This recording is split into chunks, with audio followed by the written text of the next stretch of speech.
Welcome to this episode of Stew and the Gasholes. I've been practicing my intro. What do you guys think? I think it's the same as every other time you've done it. All So right, well, I don't know if glad you to didn't know add I'm any zest consistent. or anything to it. No Yeah, flair, nothing. glad to know I'm consistent. So, I think it was great. That's what thanks, I Joe. think. Mark, how are you? Welcome. Good to meet you. Right. No, good to be here. Thanks for having me, guys. Absolutely. Stu, you want to do your little intro? I can. So, as usual, am responsible for getting the guests for this esteemed podcast. And so, Chad, Joe, expecting you guys to pick up the slack someday soon. But If it was us, my children would be on. No, they wouldn't. They blocked us. Who know far less than any of us about the guys. But I am excited to have Mark on the podcast today. So Mark's a friend. We work together. We've done different things around DC together. And so, Mark, I know what you do, but maybe for everybody else, share a little bit about what you do, who you work for, and Sure. how you help those folks. Yeah.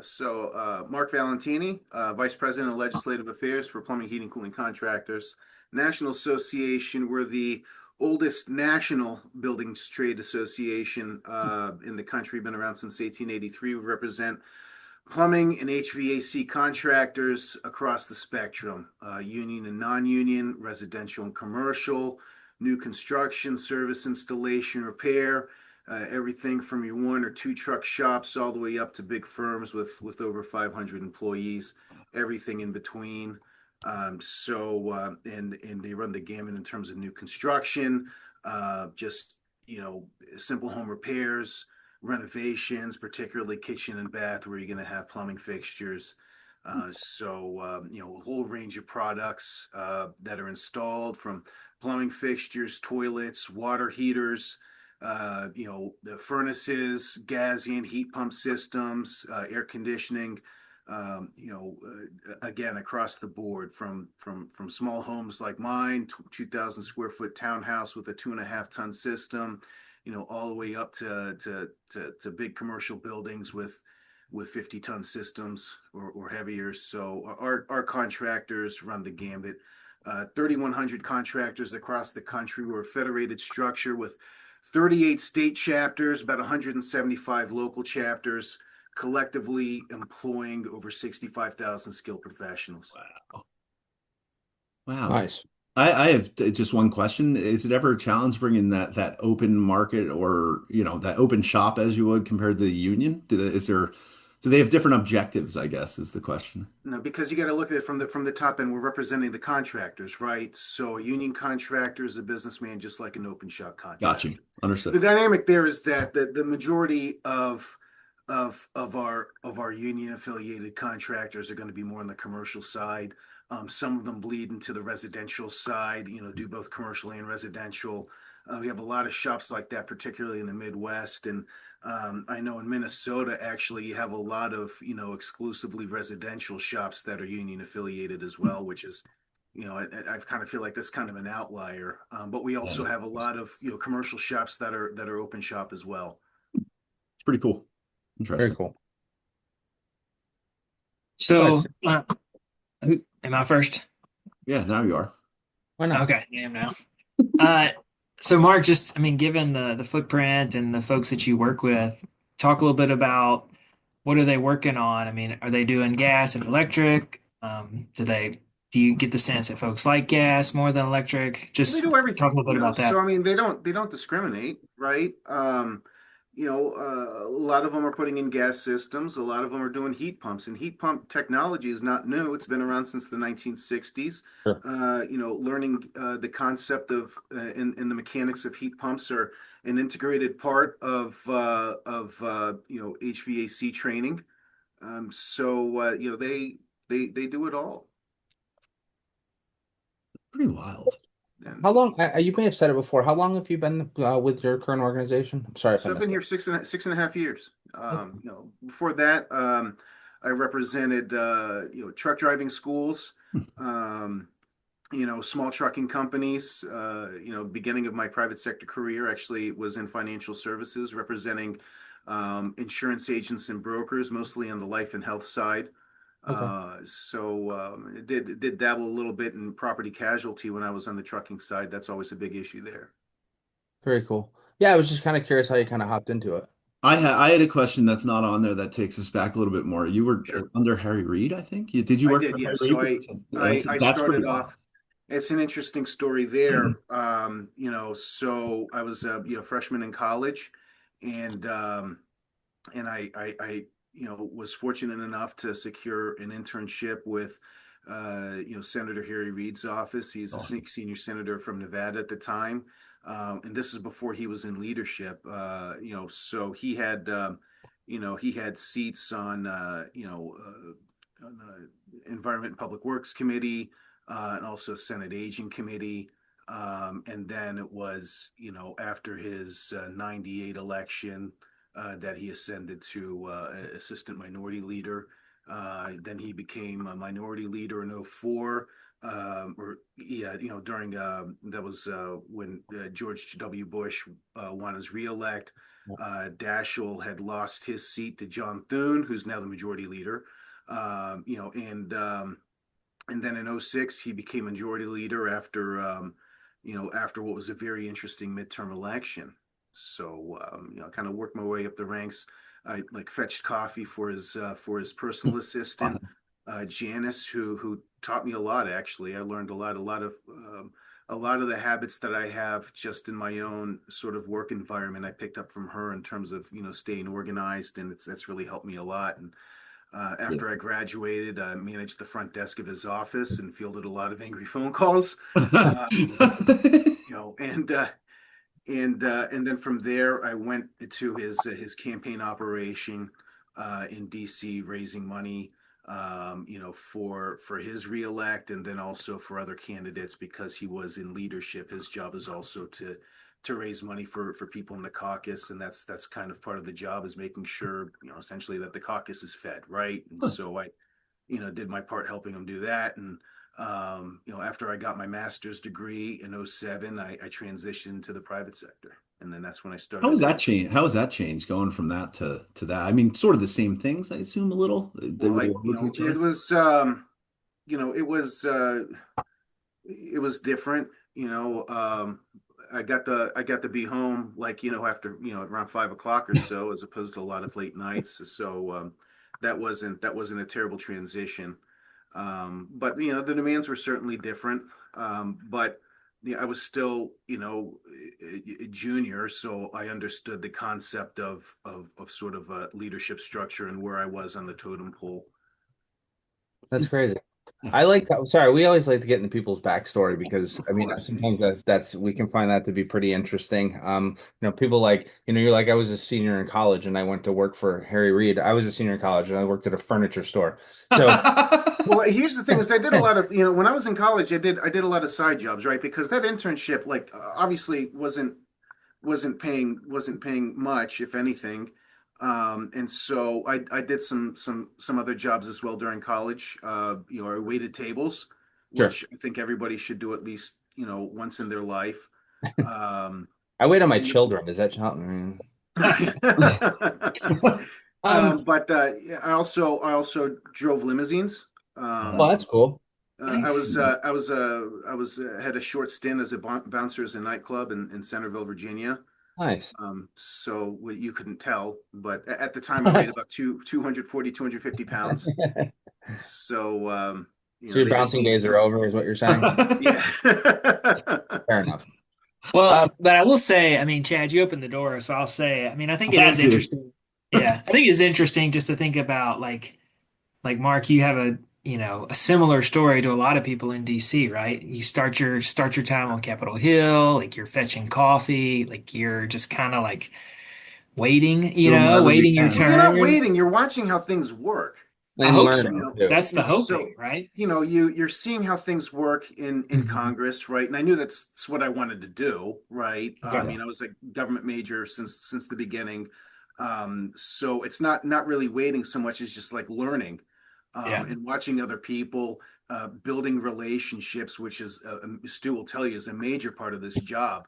Sure. If you're not, it's not really more of an introvert extrovert thing. I mean, there's plenty of introverts, in this industry, but You know, introverts are also capable of building Yeah. relationships, and if you can't do that, you know, maybe this isn't the place for you. But you know, I like to make friends, and I like to Yeah. work with people.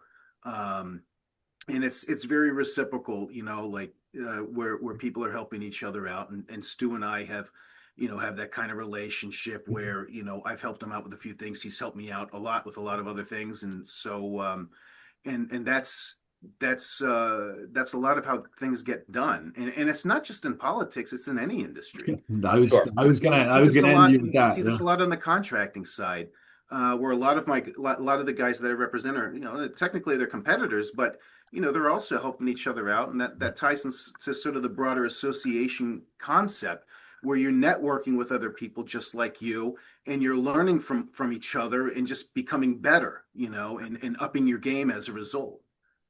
It's pretty cool. It is like pretty much every other thing you do Yeah, in life.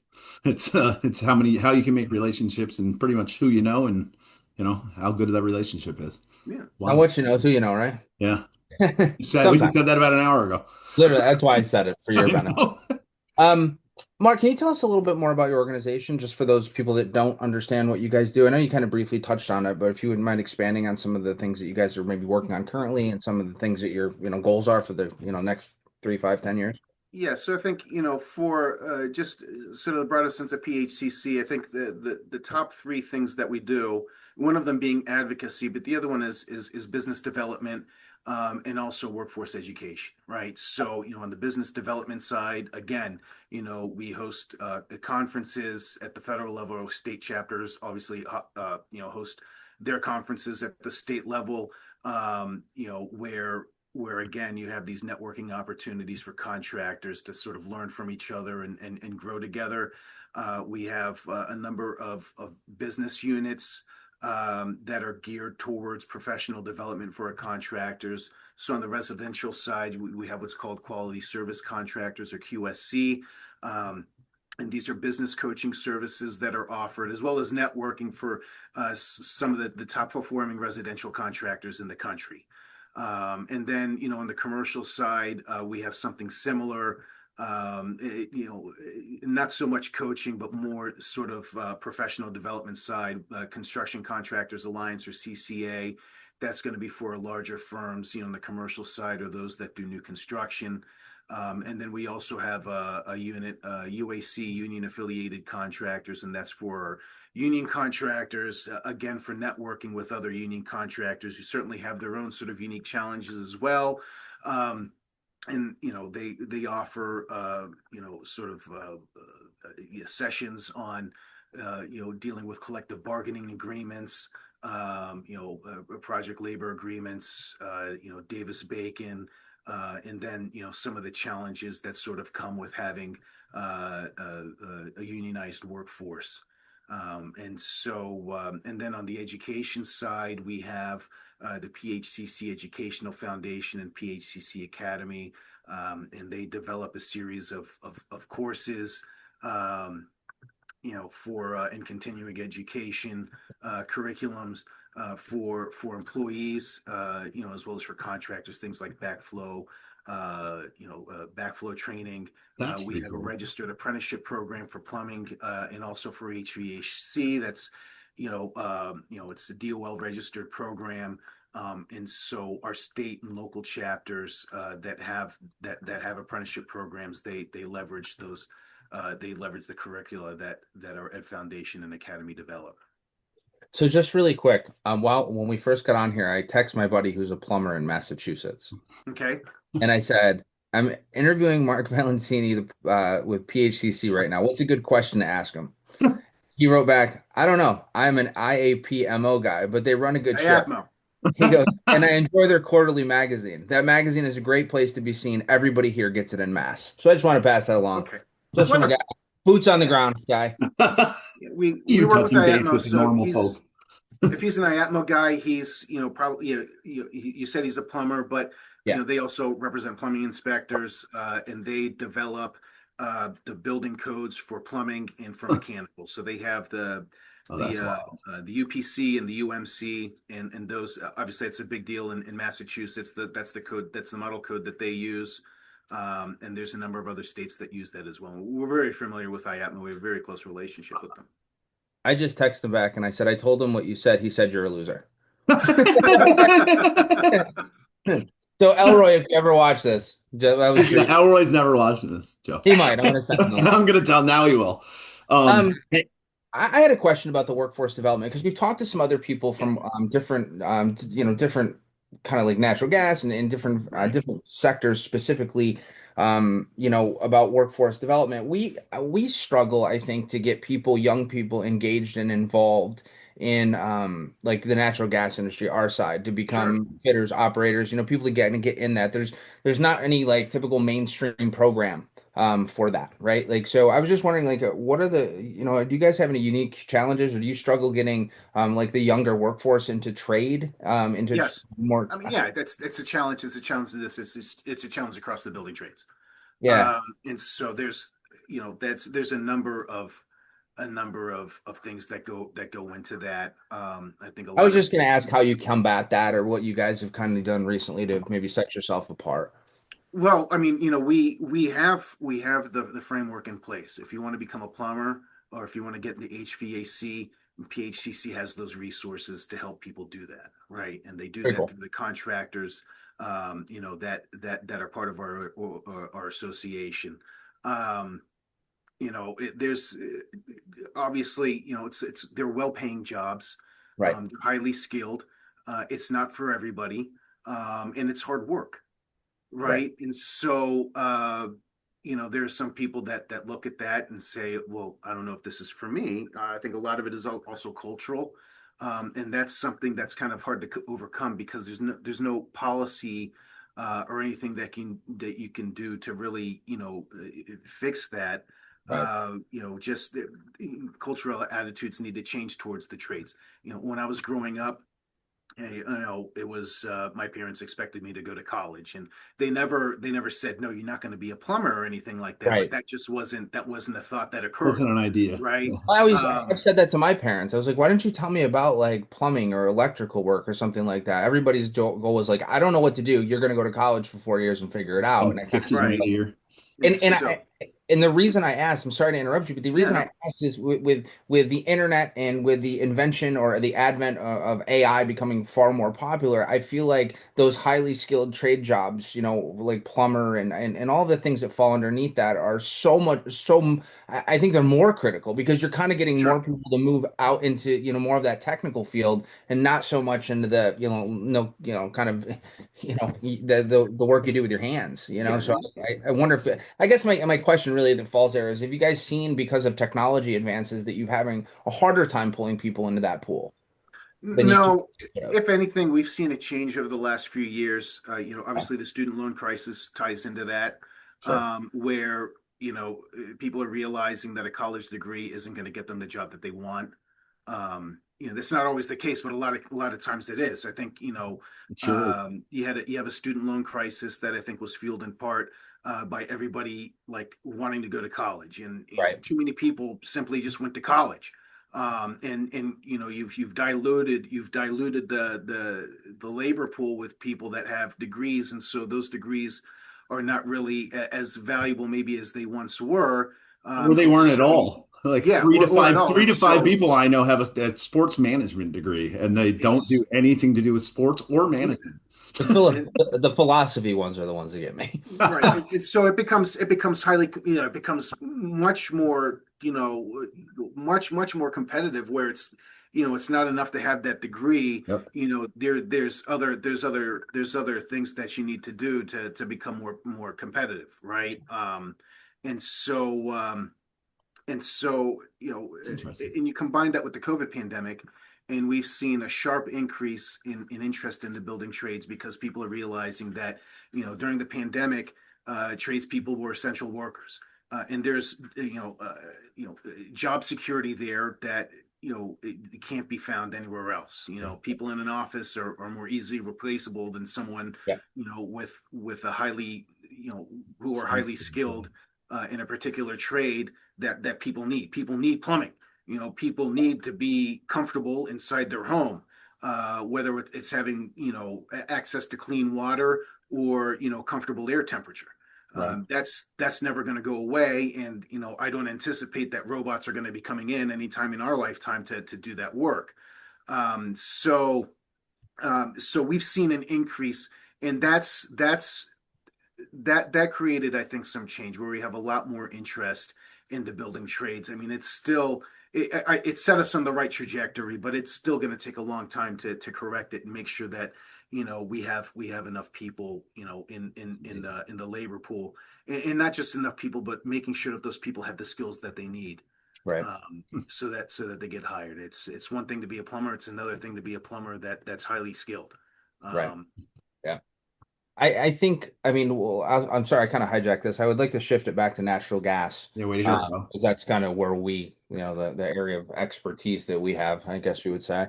But I mean, how important or how crucial is natural gas for the customers that you work with? I mean, how much of a role does that play in what you guys are doing and what you're, I guess what's the way, how do I put the phrase this, Stu? You got a better? Stalling, Yeah, okay, there you stalling, go. Let's do that. maintaining.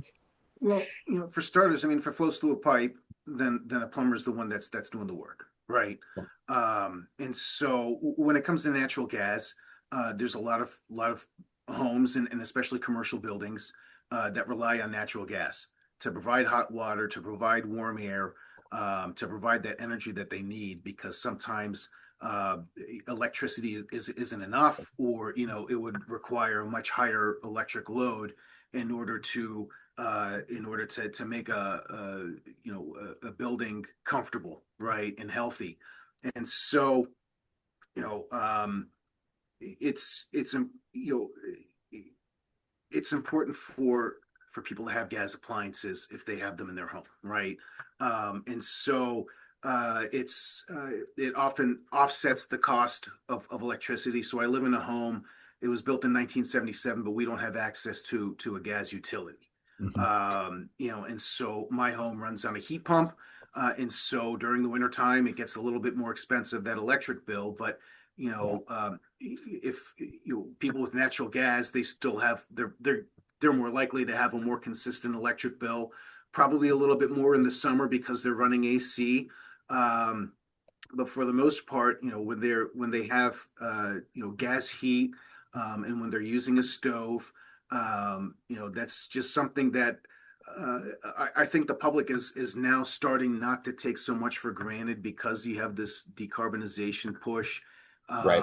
and this whole uh, sort of controversy that popped up about 2 or 3 years ago during the Biden administration, when one of the members of the Consumer Product Safety Commission said that we do have the power to ban gas stoves.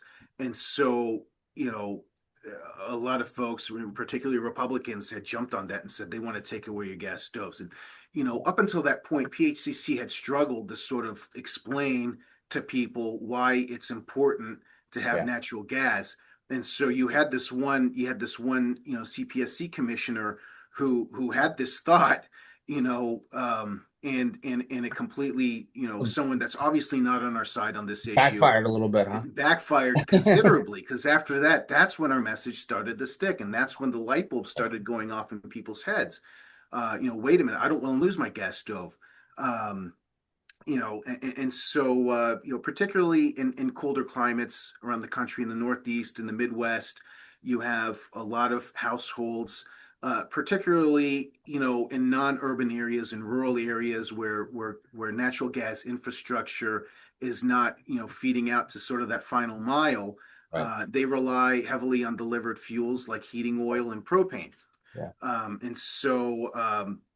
And we want to make sure that people have access to that too, because and when it's cold, that stuff works, right? And so one of the things that we're seeing a lot more of in those colder climates is are people that are doing dual fuel systems, right? Where they'll have a heat pump installed alongside either their gas furnace or probably their Right. their their oil furnace. And so when they're going through those transition months, like around now, right, where it's starting to get cold, but you can run a heat pump, and that heat pump's not going to, that heat pump's not going to work so hard. It's still going to provide sort of comfortable indoor air. And then once winter kicks in, it starts getting really cold.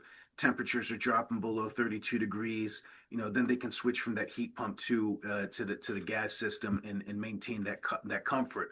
And so what that does is that certainly um, reduces their gas bill, and particularly the heating oil or propane bill, because that has a tendency to get pretty expensive, Yeah. right? I grew up in a home and actually managed that home for a little bit before we sold it. It ran on heating oil. And so whenever I'd have that, it was a 330-gallon outdoor Well, tank. I'm paying the tank. Yeah, I mean, it had a little sort of a floating gauge at the Yeah. top, right? So, we knew it was low, and we had scheduled service anyway, but every time they'd fill up that tank, it would be $1,800 or more. Um, That's and tough then when pill to you have, swallow. yeah, when you, it can be volatile, Yeah. and those prices tend to be pegged to diesel, right? Because it's more or less the same thing, Yeah, right? it is. And It just has so color in it, right? It's red. yeah, it's a pink color, Okay. right? So, so if you have like a spike on diesel prices, that makes it even more. And the people can go on sort of these plans. There's some oil companies that offer plans where you can pay at last year's rates, or you can roll the dice on the market and hope that diesel prices are low. Otherwise, you're paying. But that's a lot of money. And so I spread that out on monthly payments, and I was still paying like $300 a month. Right. So, so when you have that heat pump system installed, as part of a dual fuel system in those colder climates, that does, reduce that oil bill. Yeah, But I they're still think keeping oil because they need it, right? yeah. Because, heat pumps, especially in older residential infrastructure where it's not very well insulated, once it drops below 32 degrees, with some exceptions when you're thinking about, mini split systems, right? But for the most part, if you're running central air, with the heat pump system, that system is going to be working a lot harder when it gets cold, when it gets super cold, and so that's going Right. to drive up electricity costs, and that heat's not going to be as intense. Unless like you redo the building envelope, you get new window, like Right. Yeah. windows, doors, insulation, sort of modernize it.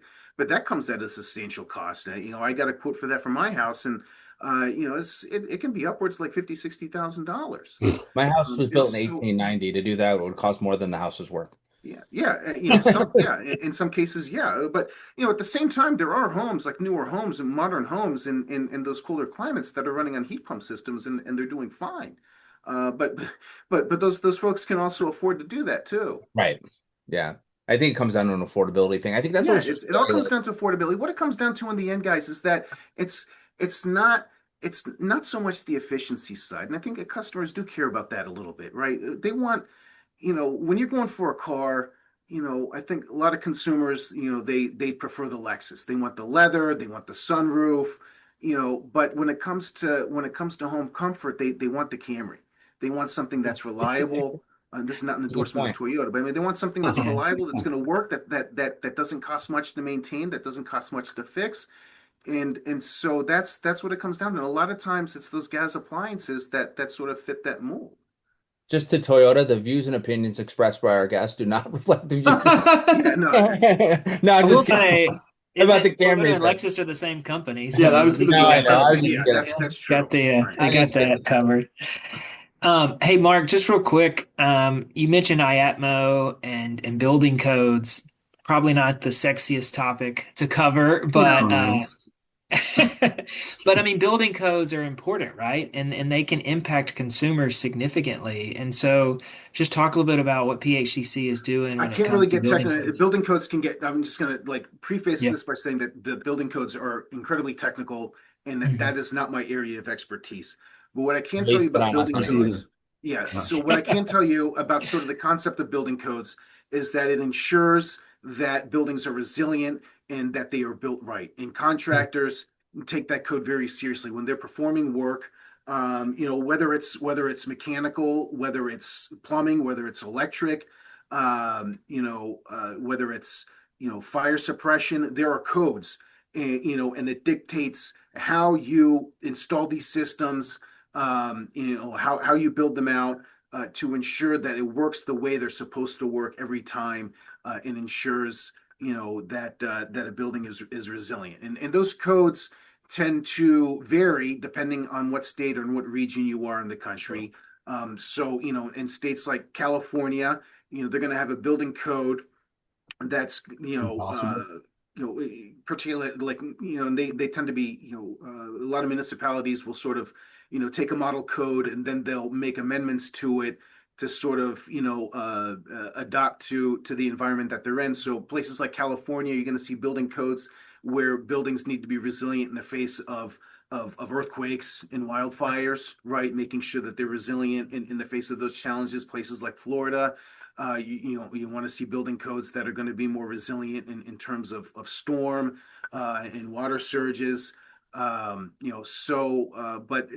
they're incredibly important, and it's something we take seriously. And we've seen them politicized a little bit. California recently put a freeze on the residential building code until I think 2032 or 20, like for next 6 years, right? Or 5 years or 6 years. I can't remember the exact policy. What was the And so, rationale for that? well, because in California they had the rationality there, if you want to call it that, is that it makes housing more expensive. And in California, I assure you Isn't it that it's the already building inexpensive? codes that are not contributing, to Right. increase housing costs, right? I mean, it's taxes, it's just cost of living in general. It sounds a So little bit like bullshit, to be honest with you. Right. it's not gonna. I'm telling you right now, this is not going to reduce. This is not going to reduce the price of real estate in California. Guarantee it. And But so, it's like the state got a building code they wanted, and so as the building code, gets revised over the years, right? They've locked it in on the one that they they've want. locked it in, yeah. And there's some Yeah. some there's some exceptions, right? But the thing is, Yeah. though, is that if a local government or municipality, wants to make amendments to the building codes, there's very specific criteria, to sort of file that waiver with the state government in order to do that, right? And it has to usually relates to things like fire, that kind of thing, or earthquakes. But otherwise, like they're otherwise on the residential side, they've been frozen, right? So, and then you have a state like North Carolina had kind of tried to do something different, and their that rationale was that this is government overreach.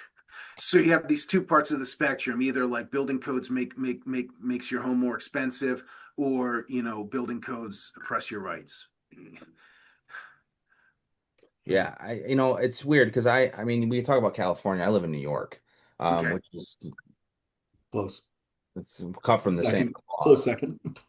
One of the things I did want to ask, and I kind of going back to what you'd said earlier, you'd mentioned about like, I think back during the Biden administration, they had a lot of things came out about, no new gas services, or we would like to end natural gas. Like that was a big Right. thing in New York. And we have a couple of cities, very, liberal towns actually that I live near or around that have adopted, to phase out natural gas. I Yes. was just curious if your members or your people had any pushback to that when that became kind of a pretty big talking point kind of in the, 4 years ago. I Oh, didn't yeah. know So, I mean, yeah, how that there's I was. think the two things that stick out in New York State. Number one is that New York City, at the tail end of the De Blasio administration, had imposed the gas ban ordinance.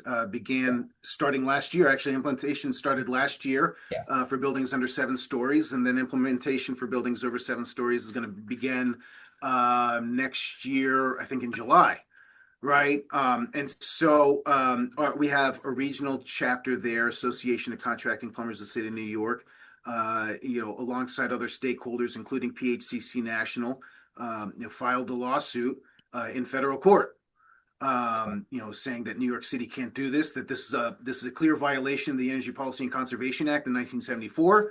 And this what you're doing here is this is the state using a gas ban ordinance, or city using a gas ban ordinance to regulate appliances, and that's something Right. that states can't do under EPCA. And the same argument that's made, for the New York State case, and you had some stakeholders in New York State, that filed a lawsuit against the statewide gas ban that was instituted in the Yeah. state's fiscal year 24 budget. Same thing.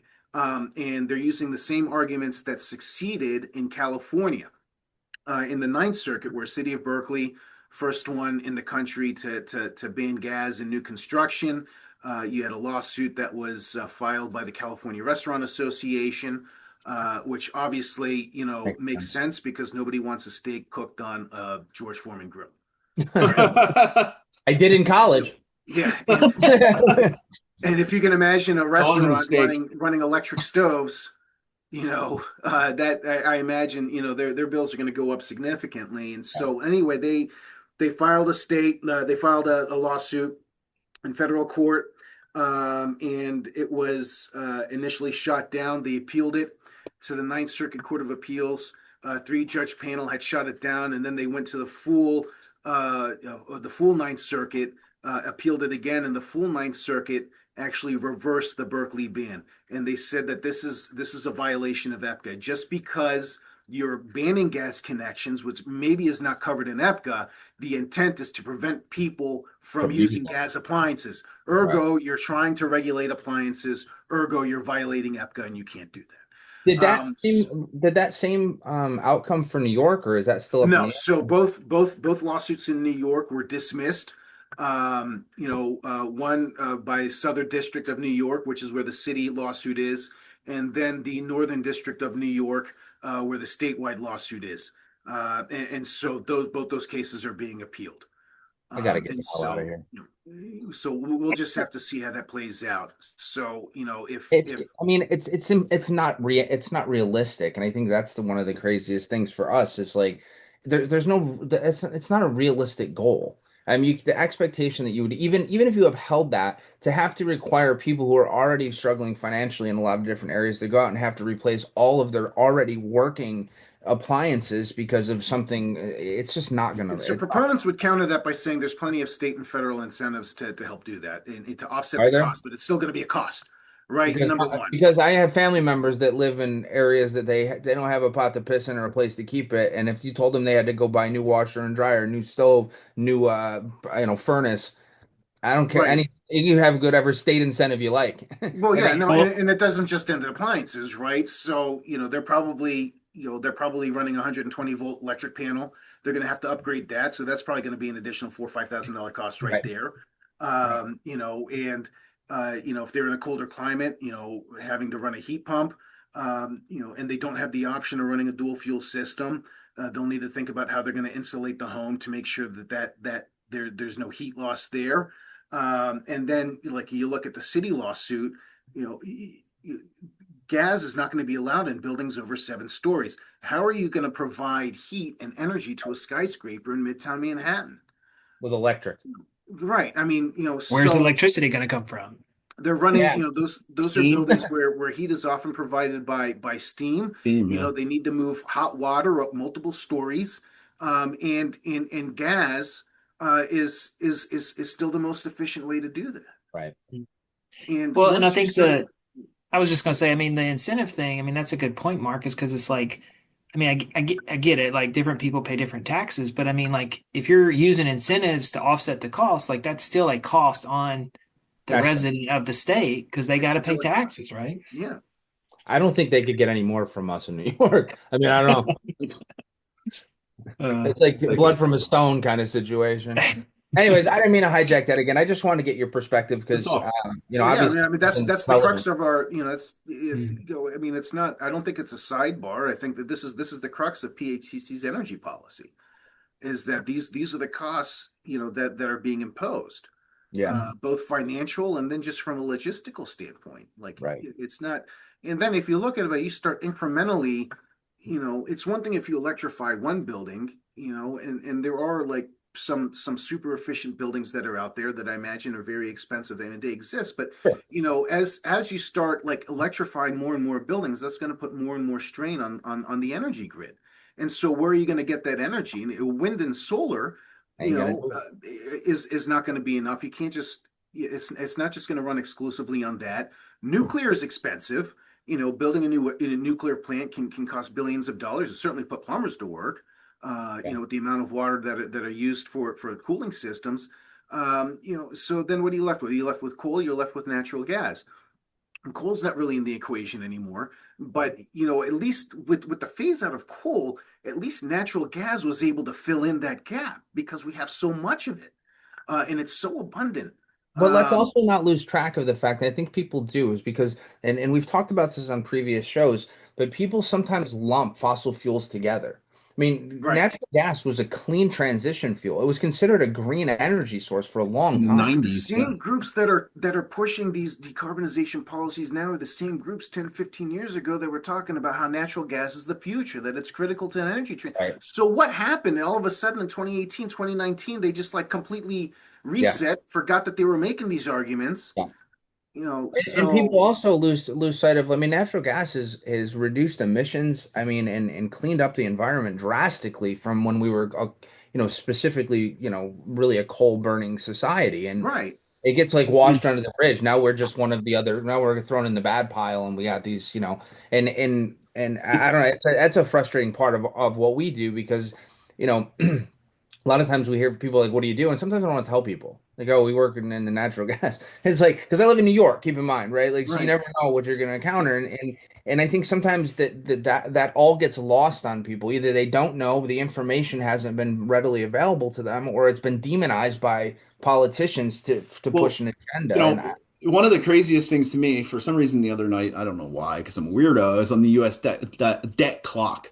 And if you've ever seen it, it's pretty wild. But there's a Yeah. tab on the bottom for world energy production. And it just blows my mind when I look at that. I have it pulled up, and we use 6 million, it's probably higher than that, billion, 6 billion BTUs of coal produced energy, while the world uses 144 billion. It's absolutely wild. Yeah. right, It's like how much we've gone back and how much the rest of the world keeps using it too, which is absolutely crazy. because they have to. Yeah, they don't have a choice. They need energy. Yeah. Like, I mean, we're sometimes, I mean, I hate to say it, but we're spoiled Americans. that's And true. we have choice. And Stewart talks about it all the time. We have choice in our energy. A lot of people don't. No, there's people Um, literally shoving coal into trying to keep their house warm, which is pretty we wild. understand how coal works. Thank you.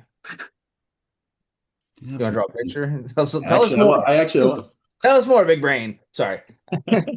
Anyways, back to Mark. I don't know, Stu, you got another one? Anything else? I think we've kept Mark long enough, but I guess Mark will give you the last word. What else do we need to ask you? Yeah, what do we need to know about you? About me.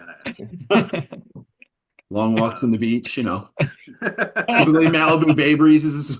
Hmm. so I got two boys that keep me on my toes constantly. Nice. How old are they? 13 and 4. Oh, Wow. oh. So we've got a bit of the we got a bit of a spread. Yeah. I got 19 and almost 22, which I'm like, yes. Oh wow, yeah, they're almost out of the house. I have three daughters, two are teenagers. I want to kill myself. That sounds. That's How not many the how end. many daughters? Three. 3. Yeah, that sounds expensive. So far, so good. Okay, good. Oh, We need natural gas. I can't afford anything else. No, all kidding aside, thanks for coming on. Yeah. I'm sure there's a ton more stuff we could talk to you about. I know we didn't really get into like the regulatory or legislative stuff too awful much.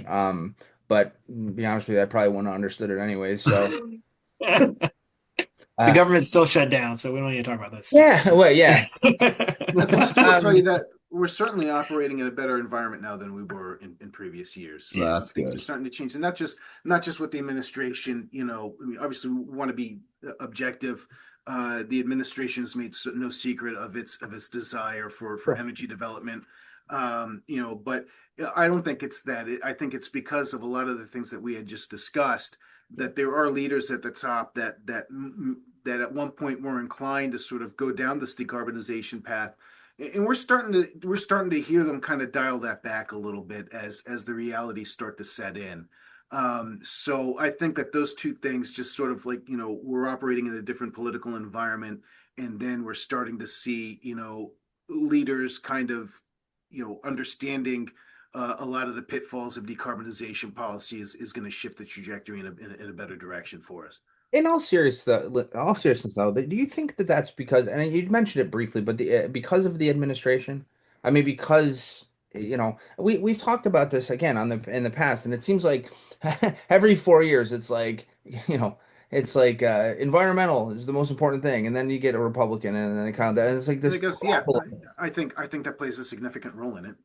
But I sometimes think that stifles progress I think because Um, the affordability message, right? I mean, I think, it's the maybe the affordability last, message. Democrat or yeah, Republican, right. people's pocketbooks are what they're voting with. Mm. true, that's true. I always tell people don't vote for the name behind or the number, the letter behind the name. Vote for the thing that is going to help you the most. Yeah. Yeah. So Absolutely. People get very And confused. I think that's where you see Democrats. I mean, it's not perfect, right? But even Kathy Hochul is kind of walking back some of the things Kathy she's been Hochul's saying. walked it back. I've heard Governor I Healy up wish in you'd walk right back Massachusetts out of the office. walk back that rhetoric as well. Yeah. Well, we don't talk about her.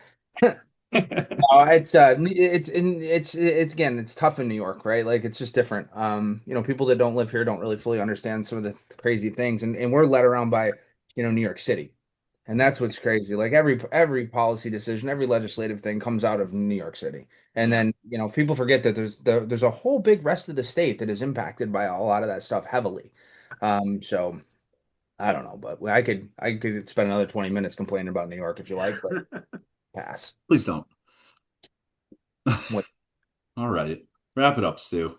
Let All this right, I'll big wrap guy it up. go. No, Mark, this has been good. I appreciate all the help. Like Joe, or appreciate all the conversation. I don't know if you helped me yet. Maybe I might have to call you later. I am having trouble with my hot water heater, so maybe you gotta. I Probably don't, the I other know a I guy. don't, stresses. I don't know if he can fix it. He might It's be able probably to He's all those not. answer He's But I it got know a a for you. guy. he's got a guy. That's what I'm He's got saying. a He guy got a that's got a guy. guy. I got a Probably all guy. those dresses you're steaming back there. I knew it was going to come into the podcast Add at to. some Mark, point. where do you live, real quick? Or where, like, are you in? I live in Northern Virginia, We Okay. need to make a just outside, DC just out of, tour. just outside of DC, Fairfax County. Yeah, very Yeah, cool. you guys. Every time I have a guest on here from DC area, y'all are like, "Oh, I'm coming. Well, Come here in a we've I, few been there months. already Let's 5 times. We just trees." didn't ask you to go. We met all Uh, those people already. actually, thanks. we did once, Thanks. and you weren't available. Yeah. Uh, all right. But Well, Mark, Mark, thanks again. It's next great time the meeting you. crew's Yeah. here, we'll get together. Oh yeah, no, this has been fun. I really It's enjoyed this. awesome. Thanks a lot, gentlemen. I've really enjoyed watching out your window the entire time because it's a very interesting window. There's been people and dogs, all kinds of great stuff. Can we Yeah. stop now? This poor guy. All right, goodbye. Thanks, Mark.